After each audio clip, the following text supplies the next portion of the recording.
आज बात गोविंद बल्लभ पंत सागर की, जिसे आप रिहंद बांध के नाम से भी जानते हैं और पहचानते हैं। क्षमता के हिसाब से देश का सबसे बड़ा बांध। रिहंद बांध प्रोजेक्ट का काम लगभग 1954 से शुरू हुआ और साल 1962 तक बांध बनकर तैयार हो गया। बांध के निचले हिस्से में बिजली बनाने के लिए 6 यूनिट लगाई गई।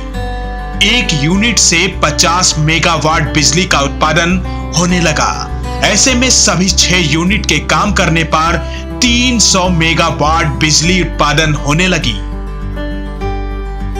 रिहंद बांध से बिजली उत्पादन होने के बाद कई सुपर थर्मल पावर स्टेशन भी बनाए गए, जो सिंगरौली, विंध्याचल, रिहंद, अनपरा और रेणुकूट में स्थापित किए गए। ये कहना गलत नहीं होगा कि सोनभद्र ही इसकी नींव है। रिहंद बांध ब्रिटिश द्वारा छोड़े गए बुनियादी ढांचे का विस्तार किया गया, जिसे भारत के पहले प्रधानमंत्री जवाहरलाल नेहरू ने बांध का उद्घाटन किया। अब आइए जानते हैं कि रिहंद बांध बनाने के पीछे की कहानी। ब्रिटिश अधिकारियों को 1940 की शुरुआत में रिहंद नदी पर एक बांध बनाने में रुचि थी, क्योंकि बांध के निर्माण से आसपास के इलाकों में सिंचाई के अलावा पानी की कमी को दूर किया जा सकता था। साथ ही बांध के जरिए बिजली उत्पादन करने की भी बात कही गई। साल 1952 में स्वतंत्र भारत सरकार ने सर्वेक्षण कार्य को मंजूरी दे दी, जिसके बाद साल 1954 से निर्माण कार्य शुरू हो गया और 1962 में बांध बनकर पूरी तरह तैयार हो गया। साल 1962 तक ये बांध बनकर पूरी तरह तैयार होने वाला था, लेकिन इसी बीच कई बाधाएं सामने आने लगी। खासकर यहाँ के 50,000 लोगों के लिए मानो ये प्रोजेक्ट किसी त्रासदी से कम नहीं था। इस प्रोजेक्ट ने 108 गांवों को तुरंत जोखिम में डाल दिया।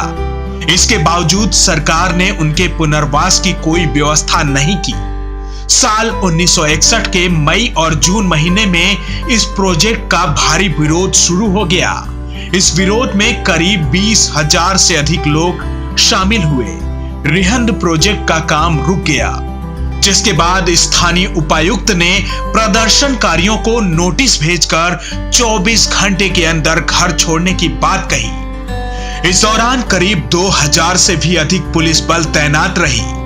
बांध का फाटक बंद कर दिया गया, जिसके बाद हजारों लोग अपना आशियाना छोड़कर वहां से चल दिए। लेकिन कुछ लोगों ने अपना घर नहीं छोड़ने का फैसला कर लिया। लेकिन जैसे जैसे पानी भरता गया, उन्हें भी घर छोड़ने पर मजबूर होना पड़ा, जिसके बाद साल 1962 तक रिहंद बांध प्रोजेक्ट पूरी तरह बनकर तैयार हुआ और तत्कालीन प्रधानमंत्री जवाहरलाल नेहरू ने बांध का उद्घाटन किया।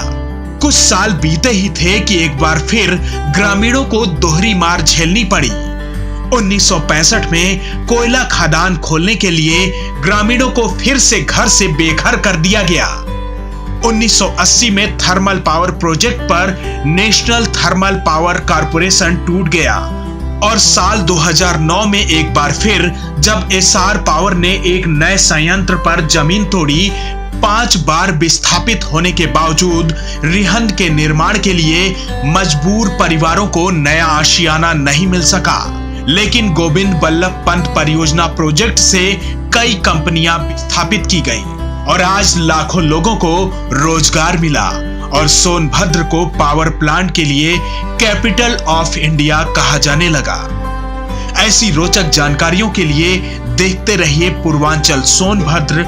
वीडियो को लाइक, शेयर और सब्सक्राइब करना ना भूलें, ताकि ऐसी रोचक जानकारियां आप तक पहुंचती रहे। धन्यवाद।